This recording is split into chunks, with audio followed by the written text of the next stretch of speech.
నమస్తే, welcome to అమ్మా news can. నేను మీ లక్ష్మీనారాయణ హర్శెట్టి. ప్రతిరోజు వార్తాపత్రికలో ఏవైతే వార్తలు ప్రచురిస్తారో వాటిలో ఉన్న ఇంపార్టెంట్ వార్తల్ని విపులంగా విశదీకరించే ప్రక్రియే మా ఈ అమ్మా న్యూస్ క్యాన్.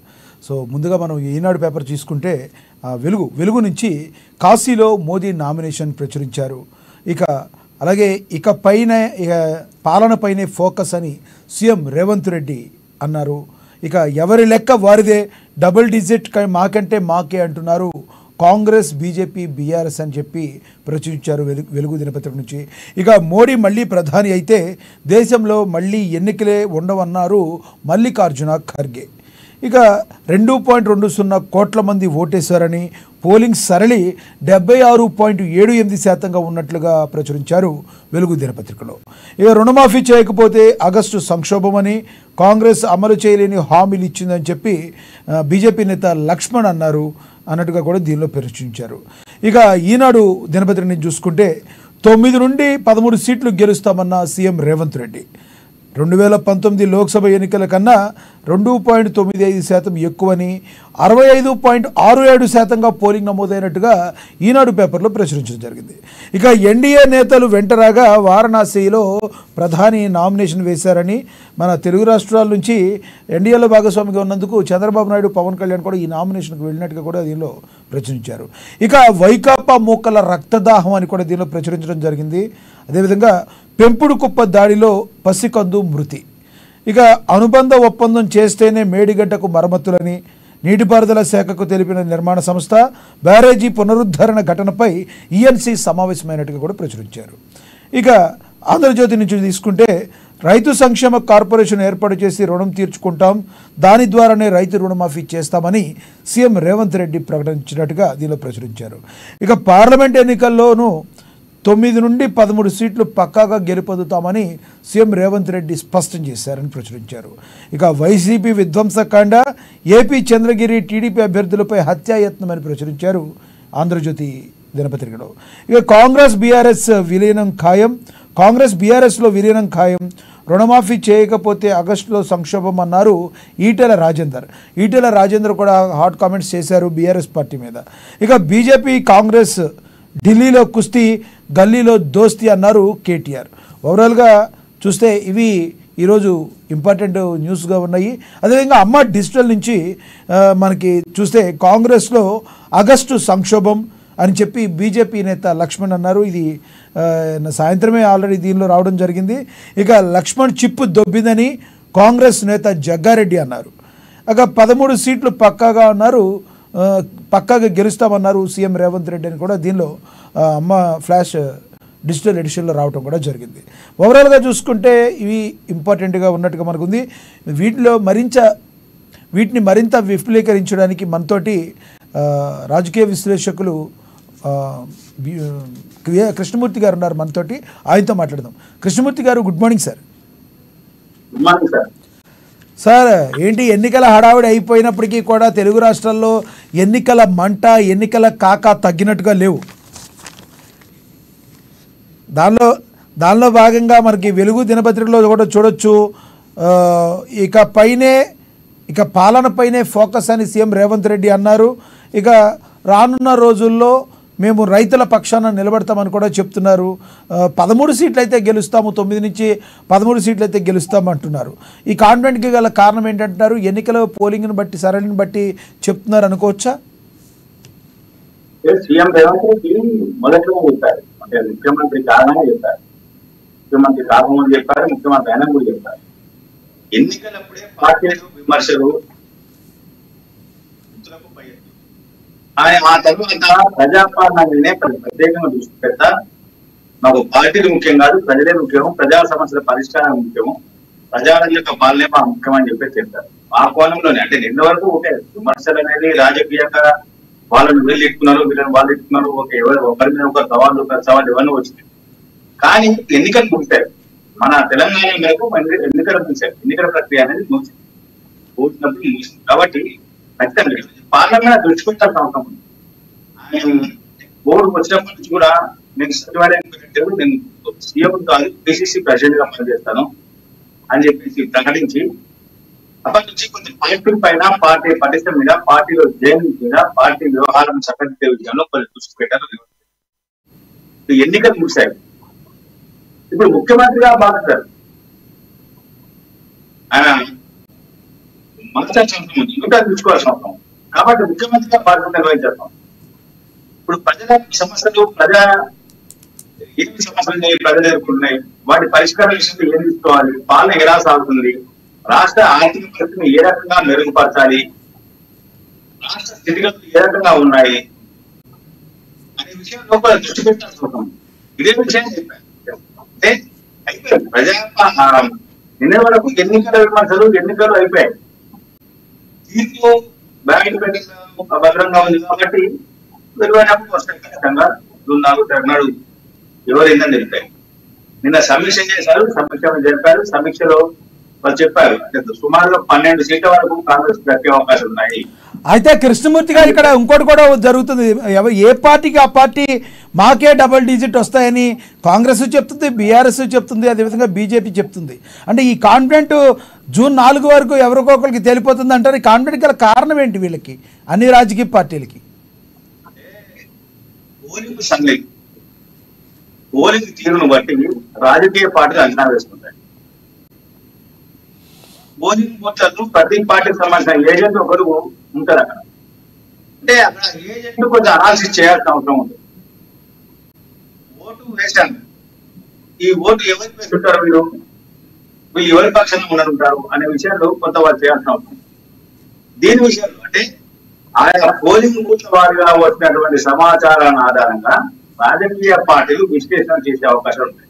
చెప్పమాట అంటే ఒక బూత్ లో 1000 ఓట్లు ఓటైనా అనుకోండి, ఆ 1000 ఓట్లను మన పార్టీకి ఎన్ని వచ్చాయి అనే విషయాన్ని అక్కడ ఉన్నటువంటి పోలింగ్ ఏజెంట్ గ్రహించాల్సిన అవసరం ఉంటుంది.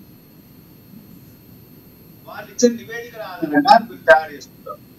అంటే ఇప్పుడు టీఆర్ఎస్ కానీ, కాంగ్రెస్ కానీ, బీజేపీ కానీ ఏ పార్టీలైనా సరే ఆ ఏజెంట్లు క్షేత్రస్థాయిలో పనిచేసినటువంటి ఏజెంట్ల నుంచి సమాచారాన్ని సేకరించి వాటన్నింటినీ క్రోడీకరించుకొని వాటిని కొంతవరకు వాళ్ళు కొంత అనాలిసిస్ చేసేందుకు అవకాశం ఉంది. అందులో భాగంగానే అన్ని పార్టీలు మాకంటే మాకు వస్తాయని చెప్తా ఉన్నాం. కానీ ఓటర్లు చాలా చైతన్యవంతయ్యారు, ఓటర్ మహాశయులు చాలా చైతన్యవంతయ్యారు. ఎవరికి ఓటేశారు, ఎవరికి ఓటేస్తామనే విషయాన్ని చాలా గోప్యంగా పాటిస్తా ఉన్నారు. పార్టీలు వాళ్ళు ఎవరైనా సరే, ఎవరు కలిసినా సరే వాళ్ళకే వేసామని చెప్తా ఉన్నారు. కానీ ఆయన మనసులో ఉన్నది, ఆయన వేసింది ఎవరికి ఓటేశారు అనే విషయాన్ని చెప్పలేదు, బయటకు వెల్లడించేందుకు ఇష్టపడలేదు. కారణాలు ఏవైనా కావచ్చు. కానీ అంటే పార్టీలు క్షేత్రస్థాయిలో వచ్చిన పోలింగ్ ఏజెంట్లు కొంత ఇన్ఛార్జీలు అసెంబ్లీ వారిగా ఆయా పార్టీ ఇన్ఛార్జ్ పెట్టారు. ఈ పోలింగ్ ఏజెంట్లు అందరూ కూడా ఇన్ఛార్జీలు తీసుకుంటున్నారు. ఇన్ఛార్జీలు ఉన్నటువంటి పార్లమెంటు ఇన్ఛార్జీలు ఇస్తారు. అక్కడి నుంచి ఈ సమాచారం పార్టీ నాయకత్వం చెప్తా ఉంది. ఆ రకంగా జరిగిన లెక్క ప్రకారంగా చెప్తా ఉన్నాం. కాంగ్రెస్ ఖచ్చితంగా 12 సీట్లు వస్తాయి, మా పాలనకు ప్రజలు పట్టం కట్టబోతున్నాం, మరోసారి మద్దతు ఇవ్వబోతున్నారు, ఖచ్చితంగా మేము గెలుస్తాం, 12 సీట్లు సాధించుకుంటామని చెప్పేసి కాంగ్రెస్ పార్టీ చెప్తాం. బీజేపీ కేంద్రంలో నరేంద్ర మోడీ ప్రభుత్వం చేసినటువంటి 10 సంవత్సరాలు చేసినటువంటి పనుల విషయంలో మాకు ప్రజల మద్దతు ఉన్నది. ప్రజలు నరేంద్ర మోడీకి ఇచ్చారు, అభ్యర్థి కాదు, వాళ్ళకి చెప్తాం, అభ్యర్థి కాదు, ఇచ్చిన ఓటు నరేంద్ర మోడీ అని చెప్పేసి చెప్తా ఉన్నారు. వాళ్ళు విశ్వాసంతో ఉన్నారు. బీఆర్ఎస్ ఇటు కేంద్రంలో బీజేపీ, రాష్ట్రంలో కాంగ్రెస్ పార్టీ పాలన పట్ల కొంత ప్రజలు అంటే 10 సంవత్సరాల బీజేపీ పాలన కానీ 5 నెలల కాంగ్రెస్ పాలన మీద ప్రజలు కొంత వ్యతిరేకత వ్యక్తం చేస్తా ఉన్నారు. ఆ వ్యతిరేకత అంటే కేంద్ర ప్రభుత్వం మీద, రాష్ట్ర ప్రభుత్వం మీద ఉన్న వ్యతిరేకత మాకు కలిసి వస్తుందని చెప్పేసి అనాలిసిస్ లో అన్నారు. కాబట్టి అందరూ డబల్ డిజిట్ అని చెప్తా ఉన్నారు. ఎవరికి ఏమొస్తుంది జూన్ 4 జరగబోతున్నది అంటే క్షేత్రస్థాయిలో నివేదిక అనేది చెప్పబోతున్నారు. ఇక కాశీలో మోడీ కూడా నామినేషన్ వేశారు సార్. ఎన్డీఏలో ఉన్న తెలుగు రాష్ట్రాల నుంచి చంద్రబాబు, పవన్ కళ్యాణ్ కూడా ఈ నామినేషన్కి వెళ్ళడం జరిగింది. అంటే నామినేషన్ వేసే ప్రక్రియలో భాగంగా వేరే రాష్ట్రాల నుంచి ఎన్డీఏలో ఉన్న వాళ్ళు కంపల్సరీ వెళ్ళాలని ఉందా లేదంటే ఏంటండి ఇది? అవసరం లేదు. కాకపోతే ప్రధానమంత్రి నరేంద్ర మోడీ సంకీర్ణ ప్రభుత్వం నడుపుతా ఉన్నాం కాబట్టి సంకీర్ణ ప్రభుత్వంలో ఉన్న వాళ్ళందరినీ పిలివాలి ఇతర నామినేషన్ కనుకొని ఆయన భావించారు. అదేవిధంగా బీజేపీ పాలిత రాష్ట్రాల ముఖ్యమంత్రులను కూడా ఆహ్వానించారు. కంపల్సరీ అనేది లేదు, అప్పుడు ఒక మర్యాద ఇవ్వాలి. మన ఇంట్లో ఒక చిన్న ఫంక్షన్ చేసుకున్నాం సార్, మన నియర్ అండ్ డియర్ వాడిని పిలుస్తామా లేదా? పిలుస్తాం. ఇది కూడా అదే. ఓకే, మన ఇతరులు సన్నిహితులు మనం పిలుచుకుంటాం, ఆయన కూడా ఇతరులు సన్నిహితులు పిలుచుకున్నాడు. సేమ్ ఇదే పాలసీ. మన ఇంట్లో చిన్నది కాబట్టి అది మనం బయటకు రాదు, మన చుట్టుపక్కల వాళ్ళు చూస్తే మన బస్సులో కూడా చాలా మంది తెలియదు మన ఇంట్లో జరిగిన కార్యక్రమం. ఇది అందరికీ తెలిసే అవకాశం ఉంది కాబట్టి వస్తుంది. అంటే ఎన్డీఏ పక్షాలు అందరూ రండి, నాకు మద్దతు ఇవ్వండి, మద్దతు చెప్పండి, రండి నాకు మద్దతు ఇవ్వండి అని చెప్పి కోరాను. దానికి అంటే వీళ్ళున్న వాళ్ళు వెళ్ళారు, వీళ్ళు లేని వాళ్ళు వెళ్ళలేదు. దాంట్లో అంటే వెళ్ళిన వాళ్ళు పూర్తి స్థాయిలో మోడీకి అనుకూలంగా ఉన్నారు, వెళ్ళిన వాళ్ళు వ్యతిరేకంగా ఉన్నారు అనేది కూడా ఉద్దేశం కాదట. ఓకే, వాళ్ళ వెసులుబాటు, వాళ్ళ ప్రచార దీనికి సంబంధించి అక్కడ ఉన్నటువంటి పరిస్థితులు, రాష్ట్రాల్లో ఉన్న పరిస్థితులు వీటన్నిటిని దృష్టిలో పెట్టుకొని వాళ్ళు వెళ్ళారు. ఏపీ నుంచి చంద్రబాబు నాయుడు అంటే నిన్ననే ఎన్నికలు అయిపోయాయి కాబట్టి వాళ్ళు నిన్న వెళ్ళారు. మొన్న ఎన్నికలు అయిపోయి నిన్న వాళ్ళు వెళ్ళారు. మోడీ రమ్మాలన్న ఉద్దేశంతో పవన్ కళ్యాణ్ వెళ్ళారు. తర్వాత నరేంద్ర మోడీ కూడా చంద్రబాబు నాయుడు కూడా నరేంద్ర మోడీ మద్దతు ఇస్తానికి అక్కడికి వెళ్ళారు, అక్కడ కలిశారు కూడా. అంటే కంపల్సరీ ఎన్డీఏ పక్షాన్ని వస్తే బాగుంటుందని ఆయన భావించారు. దానికి సంబంధించినటువంటి నిర్ణయాలు తీసుకున్న పార్టీ కూడా దానికి బీజేపీ కూడా దానికి ఆమోదం పార్టీ నిర్ణయం లేదు, నరేంద్ర మోడీ నిర్ణయం కూడా కాదు. ఓకే, నరేంద్ర మోడీ అభిప్రాయం కావచ్చు, కానీ పార్టీ నిర్ణయం తీసుకుంది. బీజేపీ నిర్ణయం తీసుకుని బీజేపీ నిర్ణయం మేరకు అక్కడ వాళ్ళకి ఆహ్వానం పలికారు, వెళ్ళేవారు వెళ్ళారు. అక్కడ జరిగినటువంటి దాంట్లో సాదాశీలంగా అంటే అంత భారీ ర్యాలీ నిర్వహించిన ఎక్కడ ఎవరికి ఇబ్బంది లేకుండా అక్కడ ప్రభుత్వం కానీ అక్కడ పోలీస్ యంత్రాంగం మిగతా అందరూ కూడా అక్కడ వాళ్ళు చర్యలు తీసుకొని నరేంద్ర మోడీ నామినేషన్ దాఖలు ఎటువంటి ఇబ్బంది కలగకుండా స్థానికంగా ఉన్నటువంటి అంటే కలెక్టరేట్ వారణాసి కలెక్టరేట్ పరిసర ప్రాంతంలో ఉన్న వారు కూడా ఇబ్బంది కలగకుండా ఏర్పాటు చేసినటువంటి ప్రభుత్వం ఆ నామినేషన్ ప్రక్రియ పూర్తి చేసింది. దాంట్లో యోగితో పాటు అమిత్ షా, కేంద్ర హోంమంత్రి అమిత్ షా, ఉత్తరప్రదేశ్ ముఖ్యమంత్రి యోగి ఆదిత్యనాథ్ అందరూ కూడా పాల్గొన్నారు. బీజేపీ పక్షాలతో మిగతా పక్షాలు పాల్గొన్నారు. మళ్ళీ చెప్పారు వచ్చారు అంతే, దాంట్లో వెళ్ళాలి కంపల్సరీ అనేది లేదనమాట. ఇక తెలంగాణకు వస్తే 2.20 కోట్ల మంది తన ఓటు హక్కును వినియోగించుకున్నారని, పోలింగ్ 76.78% నమోదైందని చెప్పి వెలుగు దినపత్రికలో ప్రచురిస్తే, అదే దీనిలోకి వచ్చేప్పటికి ఈనాడులో 65.67% పోలింగ్ నమోదైందని ప్రచురించారు. అసలు నిజంగా ఎంత పోలింగ్ నమోదైంది, ఇది ఇంకా ఈసీ చెప్పిందా, స్పష్టమైనగా ఉందంటారా? ఈసీ నుంచి ఇంకా ఇంతవరకు అధికారికంగా రాలేదు, అంత టెంటిటివ్ గా వస్తా ఉన్నారు సమాచారం. ఎప్పటికప్పుడు వాళ్ళు చెప్తారు, వాళ్ళు చెప్తా ఉన్నారు. ఇప్పటి వరకు వచ్చిన సమాచారము దీంట్లో ఇంకా మార్పులు చేర్పు జరిగే +-, కావచ్చు, అయ్యే అవకాశం ఉండొచ్చు అని చెప్తా ఉన్నారు. అంటే ఇట్లా ఉంటుందంటే ఒక పార్లమెంటు పరిధిలో ఒక్క పోలింగ్ బూత్ సంబంధించిన వాటి ప్రిసైడింగ్ ఆఫీసర్ లెక్కలు ఇవ్వకపోయినా అక్కడ వెళ్ళిపోయే అవకాశం. కాబట్టి ఈసారి కొంత పోలింగ్ బాగా జరిగింది, ఆశాజనకంగా ఉంది అని వార్తలు వస్తున్న నేపథ్యంలో గతంలో మాదిరిగా పోలింగ్ పర్సెంటేజ్ విషయంలో గందరగోళం తలెత్తొద్దు, ఇబ్బందులు రాకూడదు, ఎక్కడ ఎలాంటి పొరపచ్చాలని ఎవరికి అనుమానం రాకుండా ఉండాలా అనే ఉద్దేశంతో కొంత ఎన్నికల సంఘం కొంత కఠినమైనటువంటి ఆలోచన ఇచ్చింది. దీంతో 1-2 సార్లు పోలింగ్ పర్సెంటేజ్ కానీ పోలైన ఓట్ల దీనికి సంబంధించి కానీ లెక్కలు వీటికి మొత్తాన్ని ఎంత పోలైంది ఏంటి అనేది ఖచ్చితంగా పోలింగ్ బూత్ వారుగా ఫస్ట్ పోలింగ్ బూత్ వారు తీసుకొని ఇవ్వాల్సి ఉంటుంది. అసెంబ్లీ సెగ్మెంట్ ఇవ్వాలి. అసెంబ్లీ సెగ్మెంట్ వాళ్ళు దాన్ని మళ్ళీ ఒకసారి చదివించుకోవాలి. చదివించుకొని పార్లమెంట్ సెగ్మెంట్ వారికి అంటే పార్లమెంట్ వారికి ఇచ్చిన తర్వాత వాళ్ళు మరోసారి అంటే ఈ వచ్చే పార్లమెంట్ పరిధిలోని 6-7 అసెంబ్లీ సెగ్మెంట్ సంబంధించిన విషయం చూసుకొని అప్పుడు వాళ్ళు హైదరాబాద్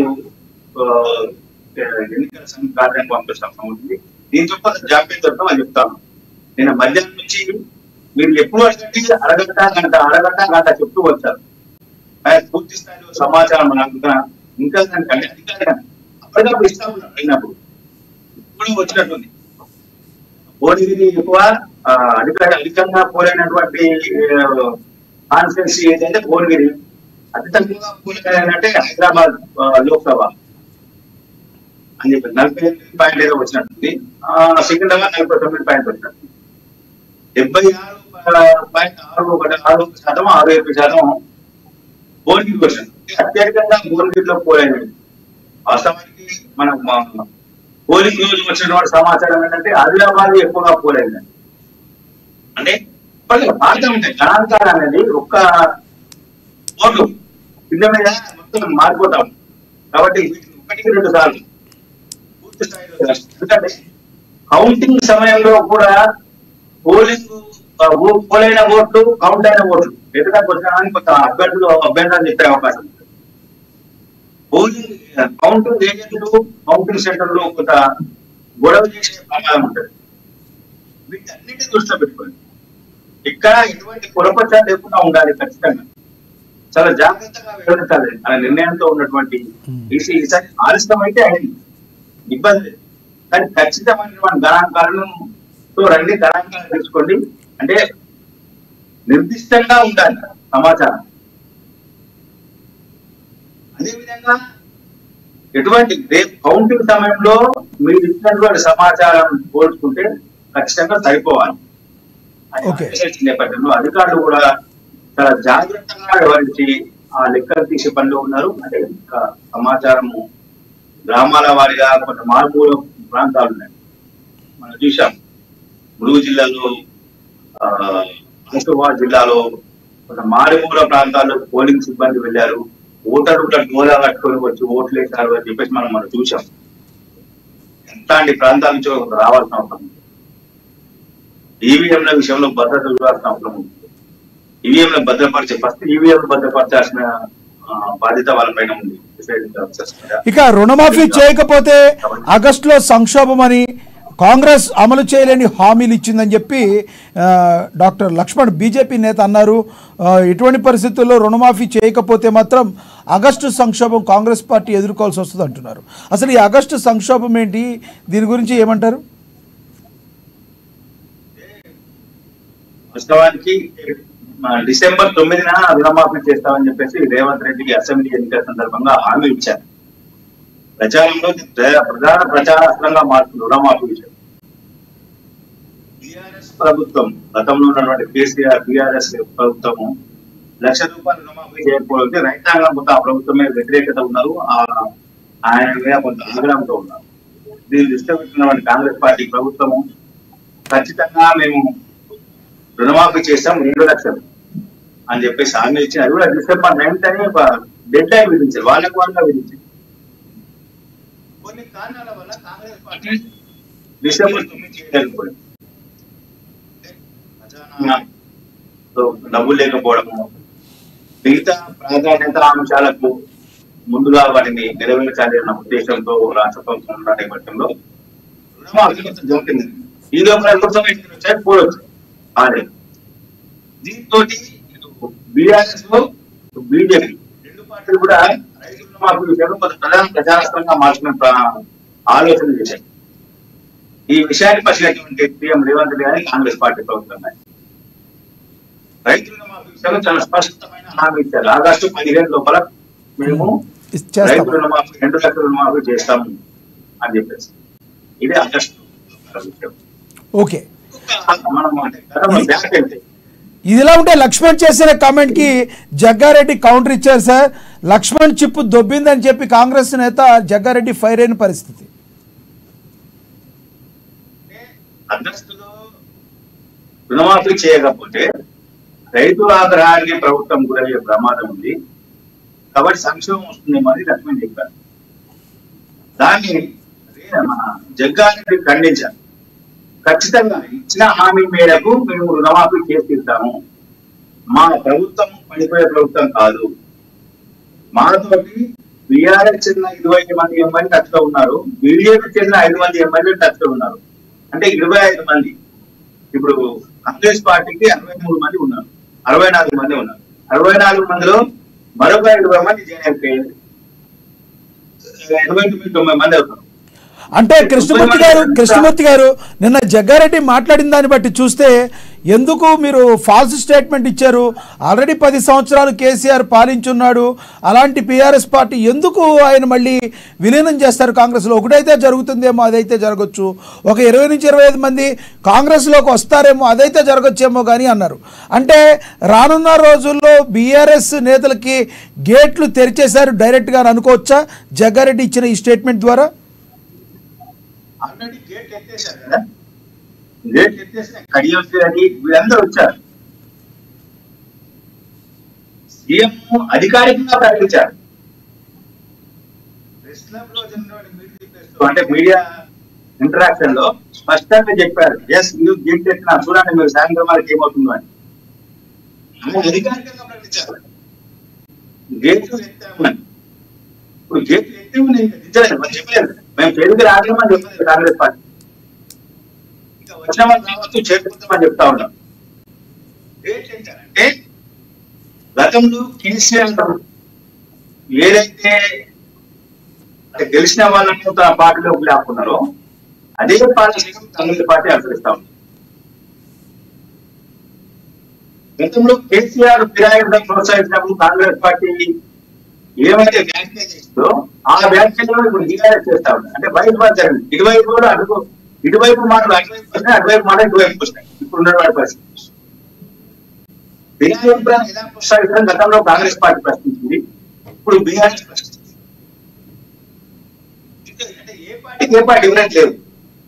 గతంలో ఫిరాయింపు పాల్పడ్డ వాళ్ళని అనర్హంగా పెట్టివేయాలని చెప్పేసి కాంగ్రెస్ పార్టీ స్పీకర్ కు విజ్ఞాపన పత్రాలు ఇస్తే ఇప్పుడు బీఆర్ఎస్ పార్టీ ఇస్తా ఉన్నారు. దీంతో డిఫరెన్స్ ఏ పార్టీ అయినా ఒకటి. అధికారంలో ఉన్నప్పుడు ఒక రకంగా, అధికారం పోయిన తర్వాత ఒక రకంగా వివరిస్తారని ఇది ఒక తాజా ఉదాహరణ. ఇక తెలంగాణకు సంబంధించి ఎలా ఉంటే ఏపీలో ఎన్నికలు అయినప్పటికీ కూడా అక్కడ ఎన్నికల హీట్ తగ్గినట్టుగా లేదు. మీరు చూస్తూ ఉన్నారు, నిన్నటి నుంచి కూడా దాడులు ప్రతి దాడులతో ఆంధ్రప్రదేశ్ ఇంకా ఎన్నికల హీట్ రణరంగంగా ఎన్నికల హీట్ జరుగుతూనే ఉంది, రణరంగంగా కొనసాగుతూనే ఉంది. దానిలో భాగంగానే వైకాపా ముక్కల రక్తదాహం అని కూడా దీనిలో ప్రచురించారు ఈనాడులో.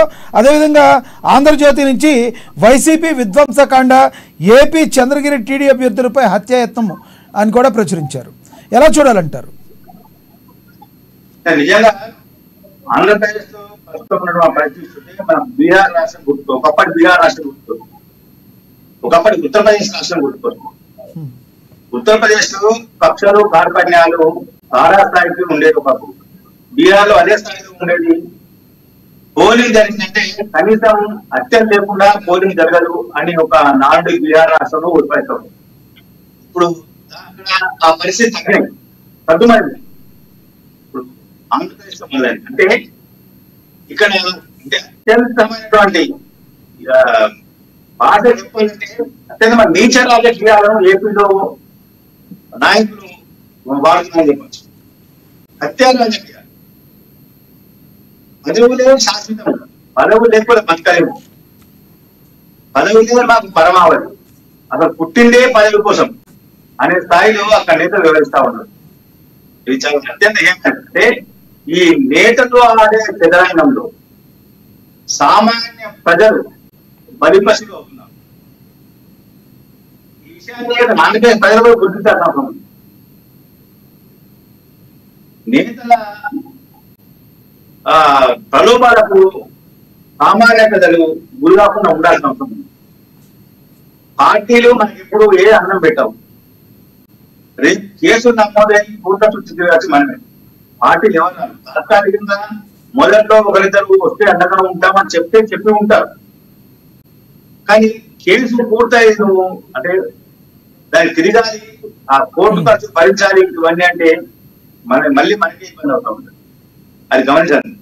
ఇంకోటి మన లైఫ్ లో మన పిల్లల లైఫ్ లో దాని ఆ యొక్క ఎఫెక్ట్ ఉంటుంది కేసు నమోదైన.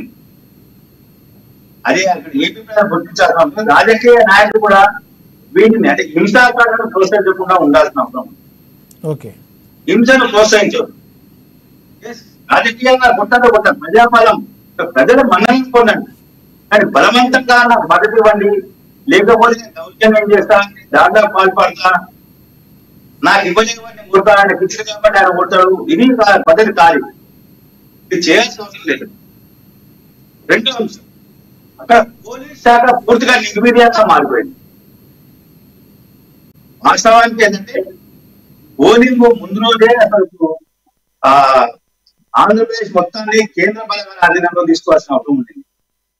అక్కడ పరిస్థితి చేయడానికి తెలుసు, నివేదికలు వస్తా ఉన్నాయి. కానీ కేంద్ర హోంశాఖ ఎందుకు నిర్వీర్యంగా ఉంది, ఎందుకు నిర్లిప్తంగా ఉంది ఏపీలో పరిస్థితి అనే విషయంలో ఇప్పుడు చర్చకు రావాల్సిన డైరెక్ట్ గా అక్కడ పోలీసులకు కూడా దెబ్బలు తగిలిన పరిస్థితి సార్. పోలీసులకి జర్నలిస్టుల మీద కూడా రాళ్ళు రువ్వారు. అంటే కేంద్ర బలగాలు అంటే ఒకటి ఒక మాబు దాడి మొదలైంది అనుకున్నప్పుడు ఆ మాబును అక్కడే అణచివేయాలి, మూకన్. అప్పుడు దాడి జరుగుతున్నాం 2 చోట్ల గట్టిగా వెళ్తే 3వ చోట ప్రజలు కొంత అప్రమత్తం అవుతారు. ఓకే, 2 చోట్ల ఉదాసీనంగా పోలీసులు వ్యవహరిస్తే ఏమైతే పరాజీతంగా మనం ఎందుకు పరాజయం చేయాలి అంటే ఈ రకమైనటువంటి నేచర్, హ్యూమన్ నేచర్ అది. కాబట్టి కేంద్ర బలగాలు ఏపీలోకి దిగి ఏపీని పూర్తిగా తమ స్వాధీనం తీసుకుంటే బాగుండేది. ఈ పరిస్థితి ఉండేది కాదు. పోలింగ్ అయిపోయి దాదాపుగా 48 hours అవుతుంది, 36 అయితే అయిపోయింది. కానీ ఇప్పటికీ పరిస్థితి ఇంకా అర్థం కాలేదు. ఇక్కడ విచిత్రమైన పరిస్థితి ఏంటంటే కృష్ణమూర్తి గారు, విచిత్రమైన పరిస్థితి, పోలింగ్ డే రోజు చాలా వరకు ప్రశాంతంగానే జరిగింది ఏపీలో. గతంతో పోలిస్తే చెదురుమెదురు ఘటనలు మినహా ప్రశాంతంగానే జరిగింది. తర్వాత పోలింగ్ అయిపోయిన తర్వాత రోజు నుంచి దాడులు కొనసాగుతున్నాయి. అంటే ఇప్పుడు పోలింగ్ బూత్ ఎక్కడైతే స్ట్రాంగ్ రూమ్లో నిక్షిప్తమై ఉన్నా వాటికి సేఫ్గా ఉందంటారా వివిప్యాట్లకి? వాటికి అంటే ఖచ్చితంగా కొంత ఫలితాలు తారుమారు వస్తున్నాయి, తమకు అనుకూలంగా లేవని కొంతమంది అభ్యర్థులు భావిస్తా ఉన్నారు.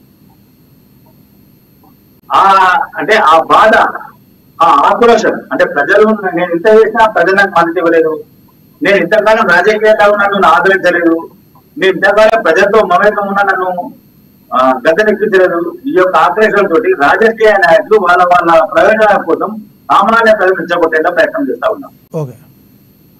దాంట్లో ఈ పార్టీ ఆ పార్టీ అన్ని పార్టీలు ఉన్నాయి. ఇటు టీడీపీ ఉంది, ఇటు వైసీపీ ఉంది, ఒక పార్టీ అంటూ లేదు. రేపు మళ్ళీ మీరు ఏం చెప్తారు, మేం చేయలేదు చేసిన వాళ్ళు వాళ్ళని. చివరికి ఏమంటే అధికారంలోకి వస్తే కొన్ని కేసులు మాఫీ చేస్తామని చెప్పేసి మళ్ళీ చెప్పేస్తారు. అంటే దాంట్లో గుసుగులుతారు వాళ్ళే, మళ్ళీ మాఫీ చేస్తామంటారు వాళ్ళే. దాడులు ఎందుకు గుసుకుపోయి సామాన్య ప్రజలు అంటే అక్కడ చూడండి దాడులు జరుగుతా ఉన్నాయి. దత్తంగా 4 బిల్లులను ధ్వంసం చేస్తాం. 4 అంటే ఓకే సంపన్నులు పోతాయి, పేద ప్రజల ఇల్లు కూడా పోతున్నాయి కదా. మరి వాళ్ళకి ఎవరు భద్రత? సంపన్నుల కాదు కూడా పోవచ్చు విషయం అది. సంపన్న లెక్క కాదు వాళ్ళకు 20-25 లక్షలు, కానీ సామాన్య ప్రజలకు 5,000 10,000 నష్టం చెప్పినా జరిగినట్టే కదా. కానీ ఎవరు కూర్చారు, ఏ నాయకులు కూడుస్తారు, ఏ ప్రభుత్వం ఆదుకుంటుంది? కాబట్టి వీటిని జరగకుండా చూడాల్సిన బద్ద అక్కడ పోలీసులను ఎప్పటికైనా కఠినంగా వెళ్తారు. అల్లాలో పాల్పడే విషయంలో, దాడులకు పాల్పడే విషయం, మాపును ఎక్కడికక్కడ కట్టడి చేసేందుకు అవసరమైతే అదనపు కేంద్ర బలగాన్ని కోరుకోండి, కేంద్ర బలగాలు కావాలని కోరండి. నేను అయిపోయినా తెలంగాణలో ఉన్న బలగాన్ని పంపిస్తారు, ఏముంది తీసుకోవచ్చు కదా. అంటే పోలీస్ శాఖ కూడా మేము విఫలమైనామంటే మా మీద అపప్రయోగం వస్తుంది, కాబట్టి మేము విఫలం కాలేదని చెప్పుకోవాలి అనేది వాళ్ళ ఒక వింటాం. ఓకే కృష్ణమూర్తి గారు, మీ యొక్క అమూల్యమైన సమయాన్ని మాకు కేటాయించినందుకు. ఇదండి ఇవాటి అమ్మ న్యూస్ స్కాన్. ప్రతిరోజు వార్తాపత్రికలో ఏవైతే ఇంపార్టెంట్ న్యూస్ ఉంటాయో వాటిని విపులంగా విశదీకరించి చేసే ప్రయత్నమే మా ఈ అమ్మ న్యూస్ స్కాన్. చూస్తూనే ఉండండి అమ్మ న్యూస్, నిజం కోసం జనం కోసం.